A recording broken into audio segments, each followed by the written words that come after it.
Pues lo hemos estado platicando. El tema hoy es, sin duda alguna, esta de las estrategias de los aranceles que está imponiendo el gobierno de Estados Unidos en contra de nuestro país, de México, y la respuesta que el gobierno mexicano deberá tener ante esta situación. Y saludamos para platicar de ello a Emilio Álvarez y Casa, analista político. ¿Cómo estás, Emilio? Muy buenos días. Erika, muy buenos días. Un fuerte abrazo allá a San Luis. Ahora sí, desde San Cristóbal, Chiapas, te saludo. ¿Cómo estás? Qué gusto poder platicar contigo, Emilio, y hablar de lo que está sucediendo en esta relación con Estados Unidos. A ver, lo había advertido Donald Trump, de hecho desde campaña, desde que estuvo buscando el voto de los electores en Estados Unidos, él habló de estos aranceles en contra de México. Lo hizo cuando llegó al gobierno, sin embargo nos compramos la idea de que solo era un tema para asustarnos y que no lo iba a hacer realidad. ¿Qué está pasando en esta relación México y Estados Unidos y esta determinación de los aranceles que nos muestra de fondo? Fíjate que yo sí creo, afirmo, que es un error no tomar en serio las amenazas de Trump. No es el mismo personaje de hace 4 años. Y eso me parece que está constituyendo el centro de la equivocación de la estrategia del gobierno de Claudia Sheinbaum. Sí hay que tomar en serio sus amenazas, que los ha dicho, como bien subrayas, antes, durante y después de las elecciones. Déjame decirlo en 3 ideas. Primero, lo que Trump está haciendo es tratando de retomar una hegemonía global de Estados Unidos. El modelo que él citó en su discurso de toma de posición fue el presidente Mackenzie. Sí. Este personaje de principios del siglo XX es de la política del garrote, de la política de la democracia sometida a una expresión comercial militar. Fue el que le declaró la guerra a España y que se generó la hegemonía de Estados Unidos en Cuba, en Filipinas, en Guam. Luego se anexó Hawái, ahora como se quiere anexar otros territorios. En fin, lo que quisiera decir es que tiene que entenderse que estamos en un cambio de época. Segundo, Donald Trump es un empresario que utiliza el comercio como palanca de negociación, bajo la lógica de ser el bully de la escuela. A Morena le está pasando que eran los bullies del salón y ya nos encontramos al bully de la escuela. Le están aplicando la misma. Es decir, cuando dan datos, pues no les importa. Cuando dan razones, pues no les importa. Cuando dan argumentos, a Trump no le importa. Cuando buscan diálogo le dicen, no, pues yo tengo la legitimidad de hacer lo que yo quiera, yo tengo las cámaras. Le están aplicando la misma receta. Tercera, yo pienso que es un error no responder pronto y no responder estratégicamente. México ya lo ha hecho. ¿Qué podemos hacer? Pegar en los distritos donde puedan cambiar la votación y los congresistas republicanos se vean amenazados en su reelección. Trump no es que haya arrasado, eso es una falsa idea. Él tiene pocos congresistas de más y tiene solo 4 senadores de más. Si México hace aranceles a los distritos donde hay productos claves que vayan a afectar a los congresistas republicanos, podemos cambiar la balanza de la negociación. Ya eso México lo ha hecho antes. Yo honestamente creo que es un error esperarse hasta el domingo a responder. Y el último señalamiento, Erika. Ojalá Claudia Sheinbaum no caiga en el error de intentar convertir esto el domingo en un evento partidario. Si ella hace eso, se va a equivocar profundamente, porque entonces el llamado a la unidad va a quedar en el vacío. Claro.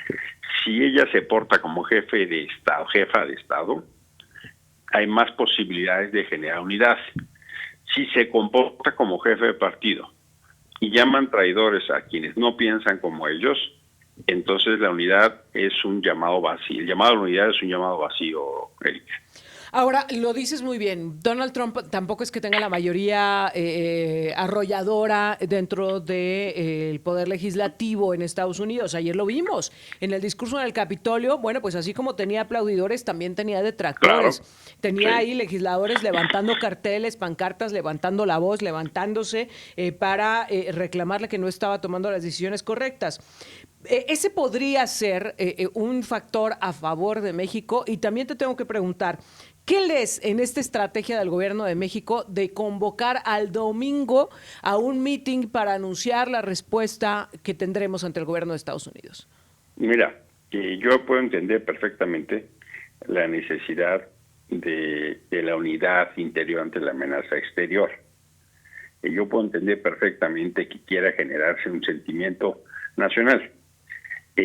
Pero para que eso suceda, el llamado tiene que ser creíble. Yo puedo entender que pues Claudia Sheinbaum tal vez esté tratando de emular a Lázaro Cárdenas. En mi opinión, ese sí es el mejor presidente. Pero si eso lo trasladan en un acarreo Morena, si eso lo trasladan en seguir en esta dinámica de que un día llaman a la unidad y el otro día atacan de traidores a la oposición o no los dejan hablar ni en el Congreso, un día llaman a la unidad y otro día generan todo tipo de trampas legales o no legales para imponer su voluntad, pues es muy difícil.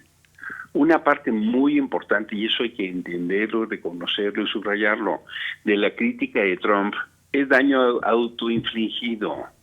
En 6 años de abrazos no balazos se generaron unas inercias, unas condiciones de control territorial del crimen que no se van a resolver en un mes.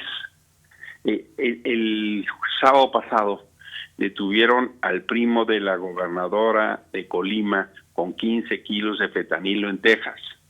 Entonces, Trump sigue insistiendo en la vinculación del crimen con el gobierno, o que el gobierno permitió, les dio cielos protegidos, paraísos protegidos. Eso se tiene que entender. Y una parte importante, entonces, de lo que estamos viendo es daño infligido. ¿Qué nos conviene para estar más fuertes ante Trump? Una unidad nacional que no se base en desconocer la pluralidad del país y aplastar a las disidencias o a las minorías.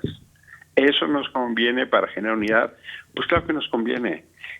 Si lo que vemos el domingo es un evento matraquero en Morena, pues no creo que eso vaya a generar unidad. Claro. Y como estamos viendo, México tiene muchos aliados. Tenemos que trabajar con los sectores manufactureros de exportación. Tenemos que platicar con los sectores de la economía de ese país que se van a ver afectados, porque esto lo que va a hacer es enterrar el TLC. ¿Qué tenemos que hacer? Pues activar los mecanismos del TLC de defensa, porque en realidad estas medidas lo que están haciendo es sepultando el TLC, y también activar a la Organización Mundial de Comercio, generar las condiciones del mercado, claro, que presionen desde Estados Unidos a Trump, en mi opinión. Ahora, Emilio, te preguntaría también eso, ¿nos hemos concentrado tanto en esta esperanza de que estos aranceles no prosperen, incluso ayer con las declaraciones del secretario de Comercio en Estados Unidos, de que esto en algún momento se pueda revertir, y nos hemos olvidado de las estrategias para fortalecer la economía interna? Porque una primera reacción por parte del gobierno mexicano fue que se iba a fortalecer el mercado interno, pero de la declaración y la reunión con los empresarios a los hechos, pues no se ha avanzado de manera contundente, y hoy lo vemos reflejado en el temor que existe en la cancelación ya de algunos proyectos por parte de empresas que tienen inversiones en México, etcétera. Nos estamos olvidando de esta parte. Fíjate que tenemos un problema porque por más que quieran decir, la economía de México no está bien. Claro. Ya todas las expectativas de crecimiento para este año se han reducido. El crecimiento per cápita del PIB per cápita, el Producto Interno Bruto per cápita en México en los últimos años se redujo de manera histórica. La inversión extranjera no es cierto que esté en sus mejores niveles. El 97% de la inversión extranjera es reinversión de quienes ya están en México. No están llegando nuevos capitales. La incertidumbre generada por la reforma judicial no está trayendo nuevos capitales. Entonces, si no hay crecimiento económico, no hay impuestos. Si no hay impuestos, pues no hay obra pública, no hay beneficio y se entra en tensión con los programas sociales. Los primeros 4 años de López Obrador hubo un manejo mucho más equilibrado de la economía. Los 2 últimos ya se empezó el endeudamiento, ya estamos viviendo de prestado.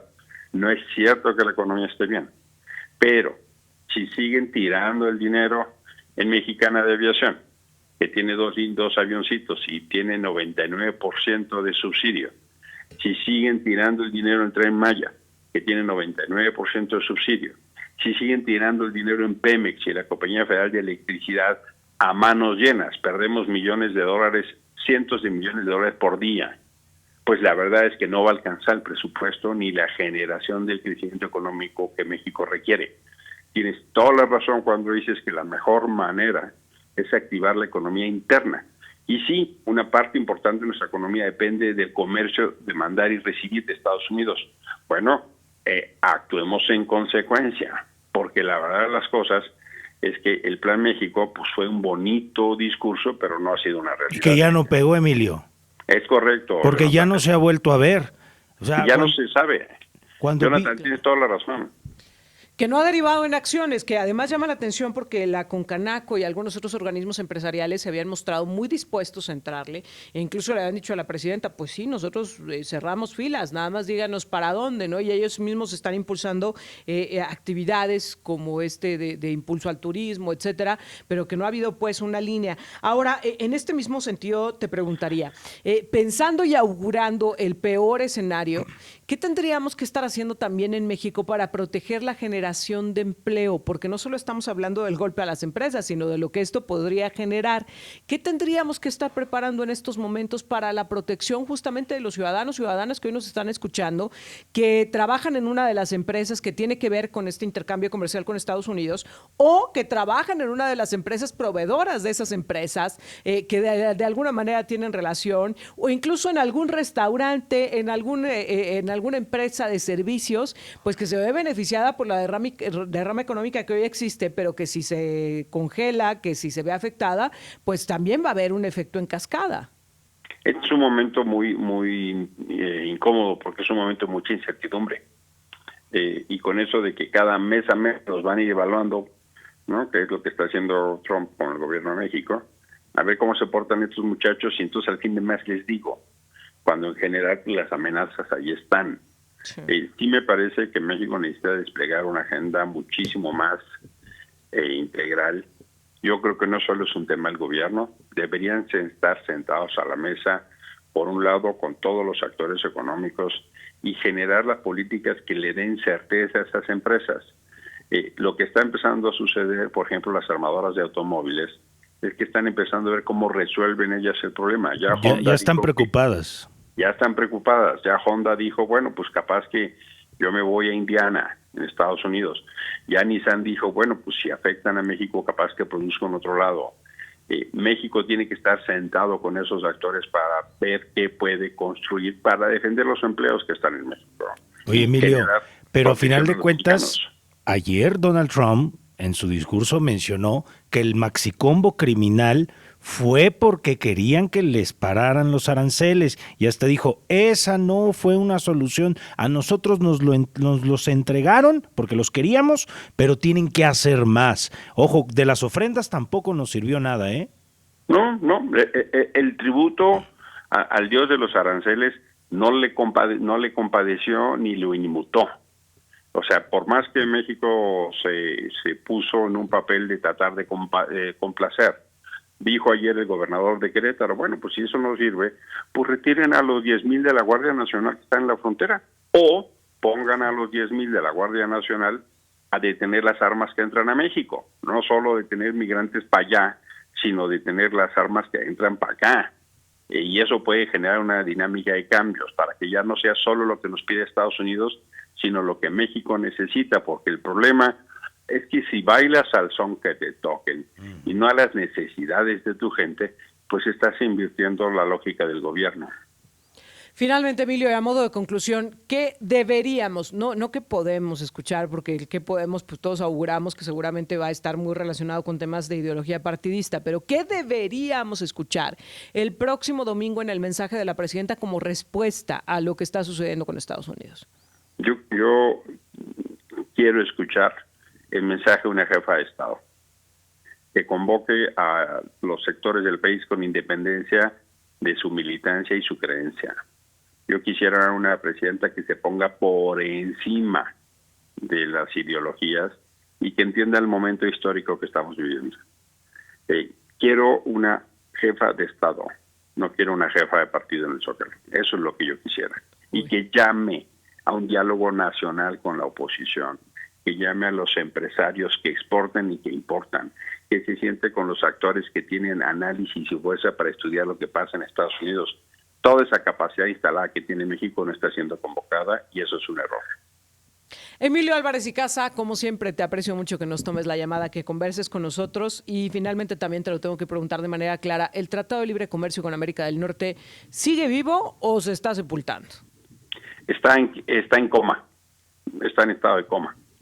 Y están los indicadores sonando en alarma en el cuarto y los médicos no se están moviendo con la velocidad que requiere atender ese estado de coma. Gracias, Emilio. Muchas gracias. Buena semana. Buen día. Muy buenos días. Emilio Álvarez y Casa platicando con nosotros.